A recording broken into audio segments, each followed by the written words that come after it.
तो चलिए अब हम पढ़ते हैं HTML के अंदर लेवल 2। तो लेवल 2 के अंदर सबसे पहला कॉन्सेप्ट होता है HTML के अंदर हेडिंग्स। तो HTML के अंदर जो हेडिंग होती है वो होती है 6 टाइप की, H1 से लेकर H6 टैग तक। तो जो हमारी H1 हेडिंग होती है वो होती है मोस्ट इंपोर्टेंट हेडिंग, या हम कह सकते हैं कि सबसे लार्जेस्ट हेडिंग। और जो हमारी H6 होती है वो होती है हमारी लीस्ट इंपोर्टेंट हेडिंग, मतलब ये कह सकते हैं कि सबसे छोटी हेडिंग।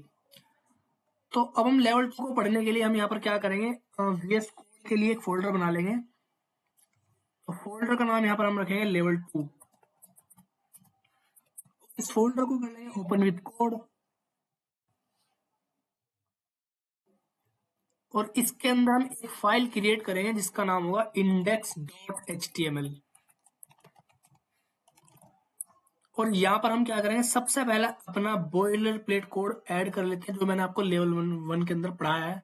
शिफ्ट के साथ 1 प्रेस करके और एंटर मार देना है। तो यहाँ पर ये आ जाएगा बॉयलर प्लेट कोड। और टाइटल को मैं यहाँ पर चेंज कर दूंगा, टाइटल में यहाँ पर लिख दूंगा लेवल 1 और लेवल 2।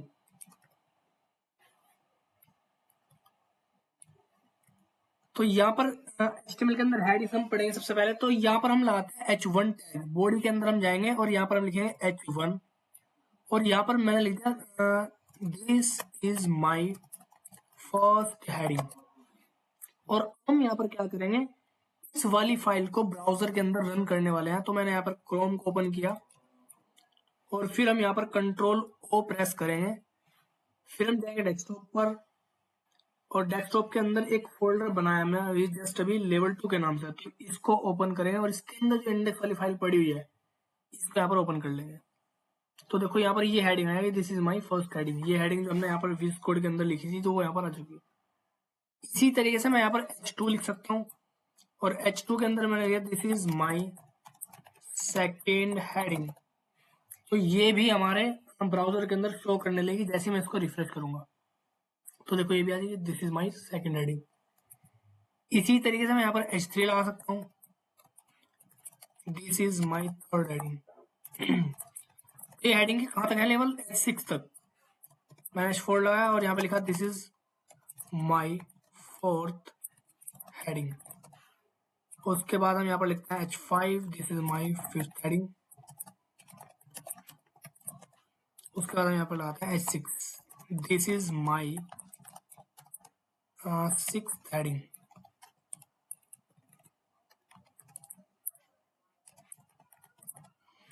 अब यहाँ पर हम सेव करके रिफ्रेश करते हैं। तो ये हेडिंग हमारे सामने आ चुकी है। तो यहाँ पर आपको क्या नजर आ रहा है कि जो हमने H1 के अंदर लिखा है वो सबसे बड़ी नजर आ रही है, और जो हमने H6 के अंदर लिखा हुआ है वो सबसे छोटी हेडिंग नजर आ रही है। तो H1 होती है हमारी मोस्ट इंपोर्टेंट हेडिंग और H6 होती है हमारी लीस्ट इंपोर्टेंट हेडिंग। और चाहो तो हम यहाँ पर लिख सकते हैं, कमेंट के अंदर लिख दो यहाँ पर H1 is the most important heading. और यहाँ पर हम एक और कमेंट डालते हैं H6 के अंदर, H6 is the least important heading. तो ये जो हमने कमेंट यहाँ पर लगाई है ये ब्राउजर के अंदर शो नहीं करेगी, क्योंकि ये सिर्फ हम पढ़ने के मतलब समझने के पर्पज से लिखते हैं, जिससे कि हमारा कोड दूसरों को या अपने आप को भी इजीली समझ में आ जाए। तो अब नेक्स्ट बात करते हैं पैराग्राफ टैग की। तो पैराग्राफ को अगर हमें यहाँ पर ऐड करना है तो उसके लिए हमारे पास HTML के अंदर होता है P टैग। तो यहाँ पर मैं क्या करूंगा, P टैग लिखूंगा और P के अंदर मैंने लिख दिया this is a paragraph, this is a simple and normal paragraph. तो अगर हमें पैराग्राफ को डिफाइन करना है ब्राउजर के अंदर या HTML के कोड के वेब पेज पर दिखाना है तो हम क्या करेंगे, P टैग का इस्तेमाल करते हैं। P टैग का काम होता है पैराग्राफ को डिफाइन करना।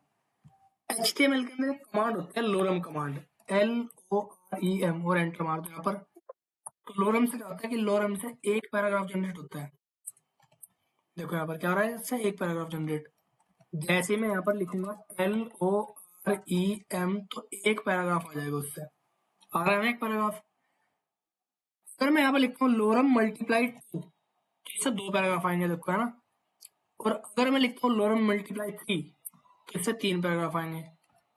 अगर हम सिर्फ लोरम लिखता है तो एक पैराग्राफ आता है, और अगर मैं लोरम की मल्टीप्लाई कर दूंगा किसी भी नंबर से, उतने ही पैराग्राफ आ जाएंगे। ओके, चलिए अब अगली चीज है bold, italic and underline tag. हाँ, तो यहाँ पर मैंने लिखा है कि बी टैग, और बी के अंदर लिख दिया मैंने यहाँ पर इंडिया। तो बी टैग के अंदर हम जो भी कुछ लिखते हैं वो बोल्ड हो जाता है। देखो यहाँ पर आ रहा है ना लास्ट के अंदर, बी टैग के अंदर जो हमने लिखा था वो इंडिया, वो बोल्ड आ रहा है लास्ट में। और जो भी चीज हम लिखते हैं आई टैग के अंदर वो इटैलिक हो जाता है। इटैलिक मतलब थोड़ा तिरछा हो जाएगा। देखो ये जो है यहाँ पर इंडिया, ये थोड़ा तिरछा हो रहा है। इसी तरीके से अगर मैं यहाँ पर यू टैग लगाता हूँ तो यू टैग के अंदर हम जो भी कुछ लिखते हैं वो अंडरलाइन में आ जाता है। देखो यहाँ पर आ रहे हैं ना अंडरलाइन। और इनके ऑल्टरनेटिव टैग भी होते हैं, इनके कुछ ऑल्टरनेटिव टैग भी होते हैं जो कि क्या है हमारे स्ट्रॉन्ग, इम्फेसाइज्ड एंड इंसर्ट टैग। तो मान के चलो यहाँ पर अगर मैं बी टैग ना लगाऊं या इनको मैं कमेंट कर देता हूं, तो बी टैग की जगह पर हम ये भी यूज कर सकते हैं स्ट्रॉन्ग टैग। तो स्ट्रॉन्ग के अंदर जो मैं इंडिया लिखूंगा वो देखो बिल्कुल बोल्ड की तरह ही काम करेगा। यहाँ पर देखो आ रहा है ना इंडिया बिल्कुल बोल्ड की तरह। इसको थोड़ा जूम कर लेते हैं हम, दिख रहा है अब। और इसी तरीके से यहाँ पर जो हमारा आई टैग था, आई का ऑल्टरनेटिव टैग होता है हमारा ई एम। ई एम की फुल फॉर्म होता है इम्फेसाइज्ड। तो देखो ये हमारा आई वाले टैग का काम करेगा, इटैलिक वाला है ना। और जो हमारा यू टैग था, तो यू का ऑल्टरनेटिव कौन है, आई एन एस। तो अगर मैं यहाँ पे लिखता हूँ I N S India, I N S की फुल फॉर्म होता है इंसर्ट। तो ये काम करेगा हमारे अंडरलाइन टैग का। देखो काम कर रहा है ये बिल्कुल सेम। तो ये इनके ऑल्टरनेटिव टैग थे। अब नेक्स्ट है हमारा strike through tag. Strike tag, strike के अंदर मैंने लिख दिया यहाँ पर जैसे कि ग्रेट प्रोग्रामिंग। तो यहाँ पर ये ना वर्ड को ना बीच में से काट देता है। देखो ये ग्रेट प्रोग्रामिंग वाली लाइन क्या कर रही है, कट रही है। ठीक है जी। और इसका भी ऑल्टरनेटिव टैग होता है, इसका ऑल्टरनेटिव होता है डिलीट टैग। यहाँ पर अगर मैं लिख दूँ डेल टैग और डेल के अंदर लिख दिया मैंने ग्रेट प्रोग्रामिंग, तो ये भी स्ट्राइक टैग का ही काम करता है। देखो बिल्कुल सेम आ रहा है। अब ये यूज कहाँ पे होता है, जैसे कि हमने अपना ऑफर दिखाना है, मैंने लिखा है यहाँ पर by any laptop with 30% of. ये मैंने यहाँ पर क्या किया कि एक लाइन लिख दिया by any laptop with 30% of. ये आगे लास्ट में देखो यहाँ पर आज आ रहा है ना यहाँ पर लास्ट में। तो मैं चाहता हूँ कि जो हमने लाइन लिखी है by any laptop with 30% of, ये अगली लाइन में आ जाए। तो मैं यहाँ पर क्या करूंगा, इससे पहले एक टैग लगा दूंगा बी आर टैग। तो ये लाइन ना आगे आ जाएगी। देखो अगली लाइन में आगे ना, अगली लाइन में अगर मैं एक और बी आर लगा दूँ तो एक लाइन हमारी खाली हो जाएगी। तो ये नेक्स्ट लाइन के लिए काम करता है B R tag. B R हमारा होता है अनपेयर्ड टैग, इसको हमें क्लोज नहीं करना होता है। तो यहाँ पर 30% ऑफर मान लो खत्म हो गया। अब हमारा जो ऑफर चल रहा है वो काफी अच्छा चल रहा है, जो कि है 50% ऑफ। तो मैं यहाँ पर क्या करूंगा, 30% ऑफ को तो काट दूंगा। तो यहाँ पर मैं लिखूंगा स्ट्राइक टैग के अंदर, और फिर स्ट्राइक टैग के बाहर हम लिखेंगे 50% ऑफ। तो देखो क्या हुआ, यहाँ पर 30% ऑफ तो कट गया और उसकी जगह पे आप क्या आ जाओ 50% ऑफ। तो यहाँ पर हम एक काम कर सकते हैं कि जो हमने 30% ऑफ लिखा है ना, इसके बाद एक गैप दे दो, तो यहाँ पर गैप भी आ जाएगा। तो यहाँ पर यूज होता है हमारा स्ट्राइक टैग या फिर डेल टैग। अब नेक्स्ट बात करते हैं बी आर टैग की, जो कि मैंने आपको बताई थी। बी आर टैग का काम होता है लाइन ब्रेक करना। मतलब जहां पे भी हम बी आर टैग लगा दें वहीं से लाइन हमारी ब्रेक हो जाएगी। अगर मैं यहाँ पर स्ट्राइक टैग के बाद बी आर लगा दूं तो हमारा जो 50% ऑफ है वो अगली लाइन में आ जाएगा। देखो है ना अगली लाइन में।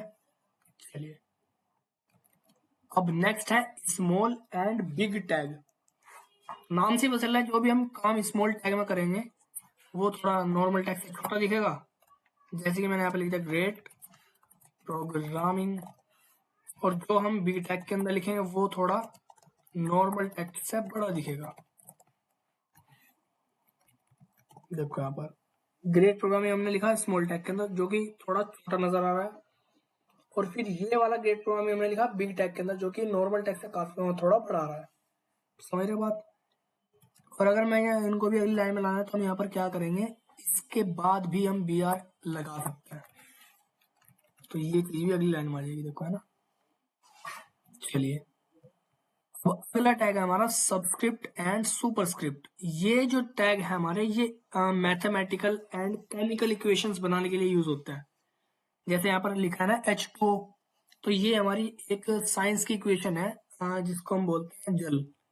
तो यहाँ पर देखो ये 2 आपको दिख रहा है, ये 2 हमारा H के नीचे है, तो इसे हम कहेंगे कि जो हमारा ये 2 है ये H के सबस्क्रिप्ट में है। तो ये 2 नीचे लाने के लिए हम क्या करेंगे, सब टैग का इस्तेमाल करेंगे। अब सबसे पहले तो यहाँ पर एक बी आर लगा देते हैं। बी आर के बाद हमने लिखा H2O।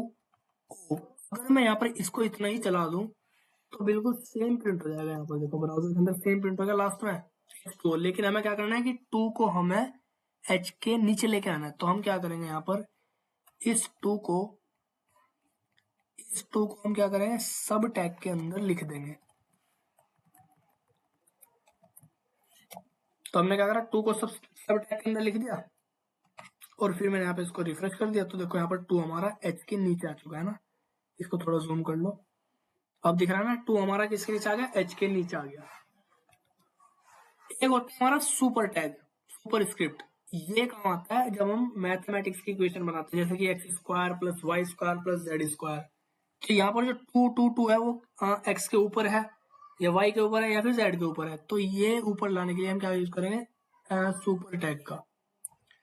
तो मैंने यहाँ पे एक बी आर लगाया और एक और बी आर लगाया, तो इससे क्या होगा, एक लाइन खाली आ जाएगी। फिर मैंने यहाँ पे लिखा x2 plus y2 plus z2। तो इससे क्या होगा, इससे तो बिल्कुल सेम आ जाएंगे प्रिंट में।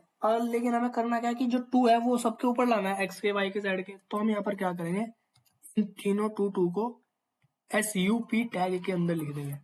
SUP मतलब होता है सुपर स्क्रिप्ट, और सुपर स्क्रिप्ट का होता है तो ऊपर आ जाएगी। देखो यहाँ पर आ गया ना, x हमारा जो है वो 2 से नीचे है, मतलब 2 हमारा x के ऊपर आ गया। तो इसी तरीके से हम यहाँ पर इसके साथ लगा देंगे। ये वाला जो 2 है ना वो भी SUP में लिख दो, और ये वाला जो 2 है वो भी SUP के अंदर लिख दो, तो ये ऊपर आ जाएंगे।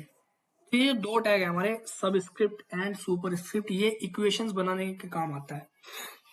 ठीक है, अब नेक्स्ट हम बात करते हैं प्री टैग की। प्री का मतलब होता है प्रिजर्व्ड या फिर प्री फॉर्मेटेड। अब अगला क्या है हमारा, प्री टैग। तो यहाँ पर एक कमेंट डालते हैं प्री टैग। प्री टैग की फुल फॉर्म होती है प्री फॉर्मेटेड या फिर प्रिजर्व्ड। अब मैं यहाँ पर क्या करता हूँ, इन सारी लाइनों को ना कमेंट कर देता हूँ एक बार। यहाँ पर मैंने क्या किया, ये सब कमेंट कर दिया। अच्छा, बीच में कुछ कमेंट हो रखा है, तो यहाँ पर इस लाइन को कमेंट करो कंट्रोल स्लैश के साथ। पहले इनकी कमेंट हमें हटानी पड़ेगी। ये कमेंट मैंने यहाँ से हटाई, हाँ ये भी हटाई मैंने यहाँ से। अब करते हैं कमेंट, है ना।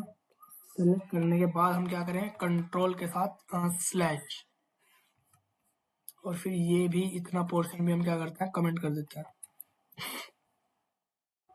अब मैंने यहाँ पे लिखा है, यहाँ पर अभी देखो, यहाँ पर ब्राउजर को जैसे हम रिफ्रेश करेंगे तो बिल्कुल खाली हो चुका है।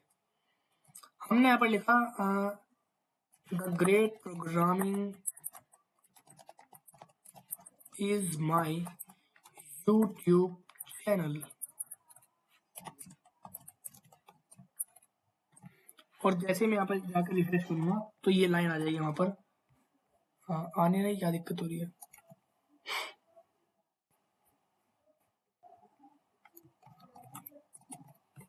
हाँ आ गई, this is great programming my YouTube channel. अब हम यहाँ पर क्या करते हैं कि जो हमने लाइन लिखी है इस लाइन में थोड़ा चेंज करते हैं। मैंने यहाँ पर क्या किया, ग्रेट प्रोग्रामिंग के बाद थोड़ा गैप दे दिया और माई यूट्यूब चैनल को मैं नीचे लेके चला गया इतने इसके साथ। लेकिन यहाँ पे जो ब्राउजर है ना वो extra lines and extra spaces को इग्नोर करता है। ब्राउजर क्या करता है, जितनी भी हमने एक्स्ट्रा ये स्पेसेस दिए हैं या फिर जितनी एक्स्ट्रा लाइन का गैप दिया है, इन सबको ब्राउजर इग्नोर करता है। ठीक है ना, लेकिन हमें क्या करना है, हमें बिल्कुल सेम लेके आना है वहां पे, जैसा हमने VS कोड के अंदर लिखा है मुझे वैसे ही ब्राउजर पर दिखाना है। तो हम यहाँ पर क्या करेंगे, तब हम प्री टैग का इस्तेमाल करेंगे। यहाँ पर प्री टैग ओपन करेंगे, उसके बाद यहाँ पर हम प्री टैग को क्लोज कर देंगे। अब ये बिल्कुल सेम आ जाएगा, देखो आ गया ना सेम बिल्कुल। तो प्री टैग का काम होता है पहले ही फॉर्मेट करना चीजों को, जैसा यहाँ पर आपको दिखाना है ना वैसे यहाँ पर लिख दो। तो प्री क्या करेगा, उस चीज को बिल्कुल ऐसे ही फॉर्मेट करके ब्राउजर को दे देगा और ब्राउजर से सेम प्रिंट कर देगा। ओके, अगला टैग है हमारा मार्क टैग। मार्क टैग का काम होता है टेक्स्ट को हाईलाइट करना। यहाँ पर मैं इसको भी कमेंट कर देता हूँ, कंट्रोल स्लैश। तो कंट्रोल स्लैश से क्या होता है, कमेंट होता है। अब यहाँ पर लिखा मैंने इंडिया इज ग्रेट, तो इंडिया इज ग्रेट वहां पर प्रिंट हो जाएगा, देखो।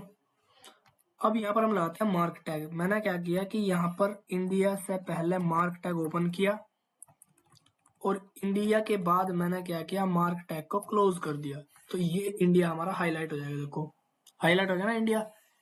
और अगर मुझे पूरी ही लाइन हाईलाइट करनी है तो मैं यहाँ पर क्या करूंगा, तो ये मार्क टैग हमारा क्लोजिंग टैग वाला है, ये मार्क टैग लास्ट में क्लोज कर देंगे तो ये पूरी ही लाइन हमारी हाईलाइट हो जाएगी, देखो।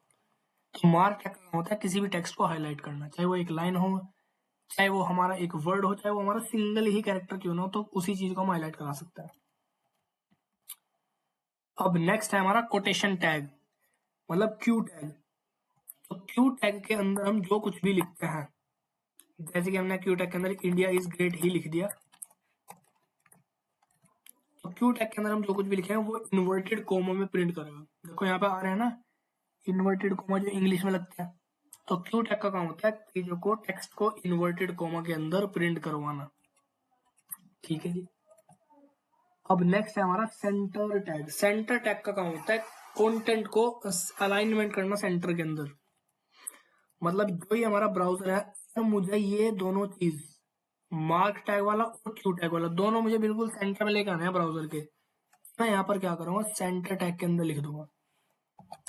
यहाँ पर सेंटर टैग ओपन करो और यहाँ पर उस सेंटर टैग को क्लोज कर दो। हमें दोनों चीज लानी है ना यहाँ पर, भाई मार्क टैग भी हमें सेंटर में चाहिए और क्यू टैग भी हमें सेंटर में चाहिए। तो हम क्या करेंगे, दोनों को उठा के सेंटर टैग के अंदर लिख देंगे, तो देखो सेंटर में आ जाएगा। आ रहा है ना सेंटर। हमने क्या कर रखा था, जूम कर रखा था, इसलिए आपको लग रहा था कि भाई वो एंड में चलेगा, लेकिन है वो सेंटर में ही। इसको देखो जूम कम कर दो ना, बिल्कुल सेंटर में दिखेगा हमें। अगर हम जूम करके देखेंगे तो वो हमें कहीं से कहीं नजर आएगा, देखो यहाँ पर है ना। अगर हम बिल्कुल जूम आउट करके देखेंगे तो बिल्कुल सेंटर में नजर आ रहा है। तो सेंटर टैग का काम होता है कंटेंट को अलाइनमेंट करना सेंटर में। अब अगली चीज है हमारी प्रैक्टिस सेट 1। तो इस प्रैक्टिस सेट को हम सोल्व करते हैं। तो ये चीज मैंने यहाँ पर कमेंट कर दी। कमेंट करने के बाद हम क्वेश्चन पढ़ेंगे और सोल्व करेंगे। तो पहला क्वेश्चन है हमारा, create HTML page with a heading, title heading with some text and align to the centre. मतलब क्वेश्चन 1 ये कह रहा है कि हमें एक हेडिंग क्रिएट करनी है जो कि टाइटल होगा हमारा, और उसके अंदर हमें कुछ टेक्स्ट लिखना है और उसको सेंटर में अलाइन करना है। तो यहाँ पर मैं ले लेता हूँ H1 टैग, है तो हम कुछ भी ले सकते हैं कि H1 ले लो, H2 ले लो। मैं यहाँ पर H1 ले रहा हूँ और इसके अंदर मैंने लिख दिया यहाँ पर ग्रेट प्रोग्रामिंग। तो ये हमारा हेडिंग वहां पर शो हो जाएगा। और उसने ये काम है कि हेडिंग को सेंटर में अलाइन करना है। तो हम यहाँ पर क्या करेंगे, इस हेडिंग को सेंटर टैग के अंदर बंद कर देंगे। ये सेंटर टैग यहाँ ओपन करेंगे और लास्ट में उसको क्लोज करेंगे। तो ये जो हमारा हेडिंग है वो बिल्कुल सेंटर में आ जाएगा, देखो आ चुका सेंटर में। चलो आगे पढ़ते हैं क्वेश्चन को। आगे क्या कह रहा हूँ कि क्रिएट अ सब हेडिंग विद टेक्स्ट कोर्सेज। मतलब हमें एक और हेडिंग बनानी है जिसके अंदर हमें टेक्स्ट लिखना है courses, and defines the some courses name like BCA, MCA, BSc, BTech, use the BR tag with each other. सबसे पहले तो यहाँ पर एक और हेडिंग बनाओ जिसका नाम होगा H2 और इसके अंदर हमें टेक्स्ट लिखना है कोर्सेज। देखो यहाँ पर कोर्सेज आ चुका। हमें फिर कुछ कोर्सेज के नाम डिफाइन करना है, जैसे कि BCA, MCA, BSc, BTech, BR tag का यूज करके हर एक के साथ। तो जैसे मैं यहाँ पर BCA लिखूंगा, फिर उसके बाद मैं यहाँ पर MCA लिखूंगा, उसके बाद मैं यहाँ पर BSc लिखूंगा और उसके बाद मैं यहाँ पर लिखता हूँ BTech। तो अभी तो क्या होगा कि जो हमारा ब्राउजर है वो इन सबको एक ही लाइन में शो कराएगा ना, क्योंकि ब्राउजर तो क्या करता है, एक्स्ट्रा लाइन और एक्स्ट्रा स्पेस को इग्नोर करता है। तो हमें क्या करना है कि इन सबको अगली लाइन में लेके आना। तो मैं यहाँ पर BR टैग लगाऊंगा, BR टैग सबके साथ लगा दो। BR टैग वो क्वेश्चन में कह भी रहा है हमें कि हर एक के साथ तुम्हें BR टैग का इस्तेमाल करना है। तो देखो ये अगले लाइन में आ जाएगा, है ना। तो क्वेश्चन 1 हमारा कंप्लीट हो चुका। अब हम बात करते हैं क्वेश्चन 2 की। तो क्वेश्चन 2 क्या कह रहा है, try to write the following equations in HTML। मतलब ये तीन इक्वेशन उसने हमें दे रखी है, इन तीनों को हमें HTML के अंदर लिखकर दिखाना है। तो हम यहाँ पर क्या करते हैं, यहाँ पर ना इसको कमेंट कर दो, और कमेंट करने से पहले ना यहाँ एक काम कर दो, यहाँ पर एक और कमेंट डाल दो जो कि हमारा क्वेश्चन 1 सॉल्यूशन, क्वेश्चन 1 सॉल्यूशन, इस तरीके से, है ना। ये कमेंट डाल दिया मैंने। अब हम एक और कमेंट डालेंगे यहाँ पर, हाँ नीचे। अब हम क्वेश्चन 2 को सॉल्व कर रहे हैं ना, तो यहाँ पर डाल देंगे कमेंट क्वेश्चन 2 सॉल्यूशन।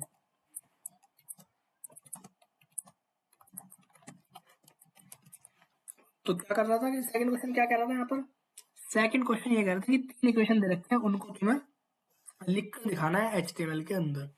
तो पहली इक्वेशन क्या है, C+O2 is equal to CO2। तो यहाँ पर देखो C+O2, जो हमारा ये 2 है ना, ये O के नीचे है, C+O2 के अंदर भी और CO2 के अंदर भी। तो हम यहाँ पर लिखते हैं C प्लस, और हमें 2 चाहिए नीचे, तो नीचे लाने के लिए हम क्या यूज करेंगे, SUB टैग, मतलब सब स्क्रिप्ट टैग। तो इतना तो देखो यहाँ पर हो जाएगा, आ गया ना C+O2। इसको थोड़ा जूम कर लो, देखो यहाँ पर आ गया C+O2।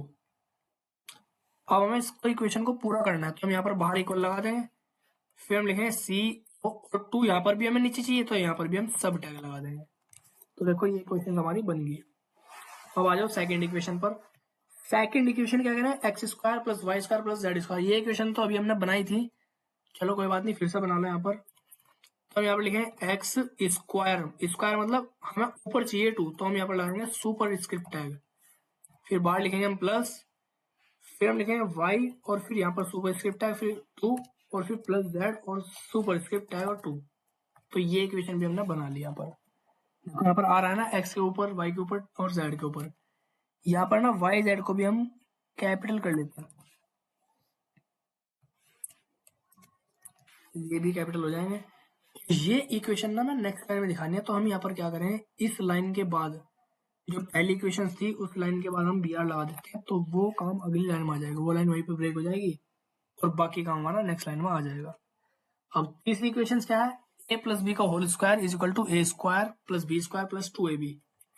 चलिए तो यहाँ पर भी एक BR लगा देते हैं। तो हम थर्ड इक्वेशन क्रिएट करेंगे a प्लस बी का होल स्क्वायर, मतलब यहाँ पर हम सुपर स्क्रिप्ट टैग लगाएंगे, सुपर स्क्रिप्ट और 2 लिखेंगे। तो देखो इतना तो वहां पर आ जाएगा। अब इस इक्वेशन को पूरा करो, आगे क्या है, इस a square plus B square plus 2ab। तो बाहर इक्वल लगाओ, फिर यहाँ लिखें ए स्क्वायर, मतलब 2 हमें ऊपर चाहिए, तो यहाँ पर SUP टैग लगाएंगे, फिर प्लस बी स्क्वायर मतलब SUP और 2, और फिर प्लस 2ab। तो देखो ये इक्वेशन भी हमने बना लिया। तो ये था हमारा लेवल 2 का कॉन्सेप्ट।